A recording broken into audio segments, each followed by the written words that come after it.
Hello friends, इस वाले video में क्वार्टर 4 के रिजल्ट के बारे में डिस्कस करेंगे। इसका नाम है राजरतन ग्लोबल वायर लिमिटेड। इस कंपनी के आज जो है वो क्वार्टर 4 के रिजल्ट आए हैं, तो उसके बिजनेस के बारे में डिटेल्स में जानेंगे। तो राजरतन ग्लोबल वायर्स अगर देखो तो इसका अगर बिजनेस मॉडल है, ये जो टायर होता है ना, टायर के अंदर देखोगे एक बीड वायर होता है, वो ये कंपनी मैन्युफैक्चरिंग करती है। ठीक है, वो बीड वायर भी जो है जो हाई क्वालिटी के जो हाई क्वालिटी के जो प्रोडक्ट होते हैं ना, मतलब जो इनका जो बीड वायर भी जो होता है वो काफ़ी मतलब हाई क्वालिटी प्रोडक्ट है। ठीक है, और ये कंपनी इसको जो है वो एक तो मैन्युफैक्चरिंग करती है बीड वायर को, देन उसके साथ साथ ये सप्लायर भी है। ठीक है, जो वर्ल्ड वाइड मतलब जो देखो जो प्रेस्टीजियस जो कस्टमर्स है वर्ल्ड वाइड में ये कंपनी सप्लाई करती है। ठीक है, देन कंपनी इसके साथ साथ अगर आप इनका कैपेसिटी देखोगे तो इनका अभी कैपेसिटी है 72,000 TPA, जिसमें से 60,000 TPA जो है वो बीड वायर का है। इनका जो कैपेसिटी है मैन्युफैक्चरिंग फैसिलिटी वो पीतामपुर में है जो इंडिया में है। ठीक है, और इनका एक फैसिलिटी है वो थाईलैंड में है। तो इनका जो बिजनेस है ना, एक इंडिया और दूसरा थाईलैंड में है। दोनों का TPA देखो तो सेम है। ठीक है, और वैसे अगर आप देखो कंपनी जो है एक ग्रीनफील्ड यूनिट जो है वो चेन्नई में इन्होंने सेटअप किया है विथ कैपेसिटी अगर देखो तो 60,000 TPA है। उसके साथ साथ मतलब इनका टोटल जो है कैपेसिटी 60,000 TPA है, जिसमें से 30,000 TPA जो है वो ऑलरेडी फेज़ 1 में इंस्टॉल हो चुका है।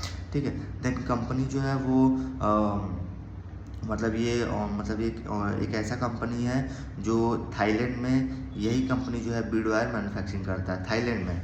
तो इनका बिजनेस देखो तो इंडिया में भी ये बीड वायर मैन्युफैक्चरिंग करता है, थाईलैंड में भी बीड वायर मैन्युफैक्चरिंग करता है। और company is working to increase market share in Thailand and India.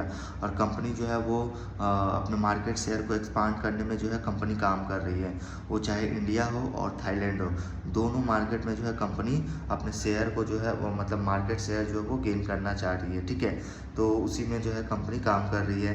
Then अगर कंपनी का रेवेन्यू देखोगे तो इंडिया में जो है वो 65% रेवेन्यू इंडिया से आता है और 35% जो रेवेन्यू है वो थाईलैंड से आता है। ये क्वार्टर 4 FY26 में मतलब जो रेवेन्यू कंट्रीब्यूशन होता है इंडिया का 65% और 35% थाईलैंड से। देन कंपनी का अगर आप रिजल्ट देखो ना तो टोटल जो रिजल्ट आया क्वार्टर 4 का, तो इनका रिजल्ट जो है वही जो है वो 19% से करीब जो है कंपनी का सेल जो है वो इंक्रीज़ हुआ 19% से। और इस कंपनी के मैनेजमेंट ने बताया है कि इनका सेल जो है वो 19% से जो है वो इंक्रीज़ हुआ, बट इनका एबिटा देखो तो वो डिक्लाइन है। पैड देखो जो है इंक्रीज़ हुआ है 2% से। ठीक है, तो काफ़ी जो है वो निगेटिव नहीं बोला जाएगा, मतलब इनको बोलते हैं कि इस कंपनी में देखो तो कोई ग्रोथ नहीं है। एक्चुअली ये कंपनी देखो तो एक अगर आप कोविड के टाइम में देखोगे ना, आई थिंक 2019 में, तो कोविड के पहले जो है बहुत चला ये कंपनी, बहुत मतलब अच्छा पैसा बना के दिया ये कंपनी। लेकिन वही आप 2020 के बाद कोविड के बाद देखोगे तो कोविड के बाद भी ये आई थिंक 2020 से 2021 तक जो है कंपनी काफ़ी अच्छा चला। लेकिन उसके बाद देखोगे तो जो 21 के बाद जो बियर मार्केट जो स्टार्ट हुआ, तो उसमें देखो कंपनी जो उसका जो है ये कंपनी का जो रिज़ल्ट है मतलब गाइडेंस वगैरह भी देखो तो आस्ते आस्ते जो है वो डिक्रीज़ होता गया, और जिससे इनके प्राइस जो है वो आस्ते आस्ते डिक्रीज़ होते गए। तो ये देखोगे जो प्राइस कंपनी का जो है आई थिंक मतलब काफ़ी जो मतलब इसका एक तो इसका आपका सेल्स जो है वो डिक्रीज़ हुआ। सेल्स डिक्रीज़ होने से ही इनका जो प्राइस का जो मूवमेंट है, जो प्राइस है वो धीरे धीरे डिक्लाइन होता चला गया। तो देखोगे तो आज भी देखोगे इसका जो भाव है वो आई थिंक इनका भाव मैंने कुछ दिन पहले देखा था, आई थिंक 600-700, आई थिंक साल 1.5 साल पहले। लेकिन अभी तो देखो तो मैं ये कंपनी मेरे पोर्टफोलियो में पहले था, लेकिन मैंने 2021 के बाद 2022 में हमने सेल कर दिया था। ठीक है, क्योंकि हमने देखा कि आस्ते आस्ते इसका जो ग्रोथ है वो रिड्यूस हो रहा था, तो ग्रोथ रिड्यूस होने पर जो है हम जो है इसको सेल आउट कर दिए थे। ठीक है, और वहाँ से अभी तक देखोगे ना तो कंपनी में कोई ग्रोथ नहीं है, क्योंकि इसका ग्रोथ जो है धीरे धीरे रिड्यूस होता चला गया।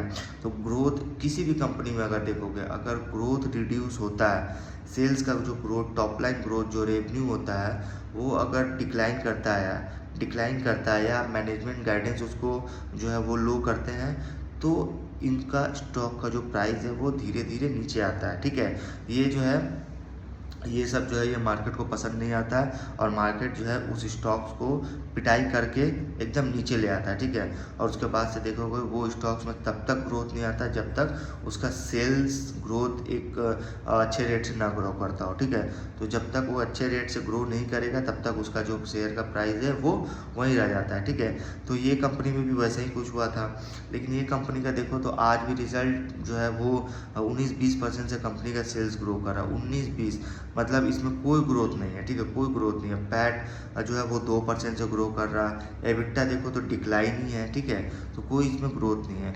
वहीं अगर आप सेल्स वॉल्यूम का ग्रोथ देखोगे तो इंडिया में देखोगे सेल्स वॉल्यूम का ग्रोथ वो 20% से ग्रो कर रहा। थाईलैंड में सेल्स वॉल्यूम का ग्रोथ देखोगे वो 18% से ग्रो कर रहा।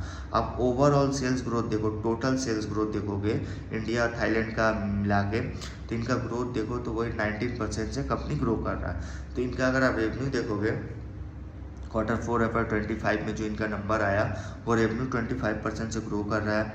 एबिटा -14% मतलब एबिटा इनका निगेटिव है। पैट देखोगे 2% से ग्रो कर रहा है। तो काफ़ी जो है वो मैं इसको अच्छा नंबर नहीं बोलूँगा, मतलब ये ठीक ठाक नंबर है, इसमें कोई ग्रोथ नहीं है कंपनी में। ठीक है, इन कंपनी का बिजनेस अच्छा है, बट ये बिजनेस देखोगे सिक्लिकल है। मतलब ये जो इनका बिजनेस जो है वो टायर में जो बीड वायर होता है वो जो कंपनी मैन्युफैक्चरिंग करती है, तो ये सिक्लिकल बिजनेस है। इसलिए देखोगे कंपनी में कोई ग्रोथ नहीं है। और कंपनी क्या पूरे अगर आप देखो तो एक्चुअली 2022 के बाद से देखोगे तो ऑटो सेक्टर भी बैठ गया था। आई थिंक 1.5 साल 2 साल जो है ऑटो सेक्टर देखो तो वो बैठा था। ठीक है, उसके बाद से देखोगे तो फिर कुछ दिन जो है ऑटो सेक्टर में डिमांड आया। देन ऑटो सेक्टर में डिमांड आने के बाद फिर वापस से जो है वो रिड्यूस हो गया। ठीक है, तो उसी हिसाब से देखो तो इस कंपनी में भी कोई ग्रोथ नहीं है। जस्ट एक मतलब समझ लो जो नंबर आया वो हमने डिस्कशन किया, बट ये कंपनी में कोई ग्रोथ नहीं है। ठीक है, ये एक मीडियोकर स्टॉक है। ठीक है, ये भी एक स्मॉल कैप स्टॉक है, बट इसमें कोई ग्रोथ नहीं है। ठीक है, इस वीडियो में यहीं तक रखते हैं।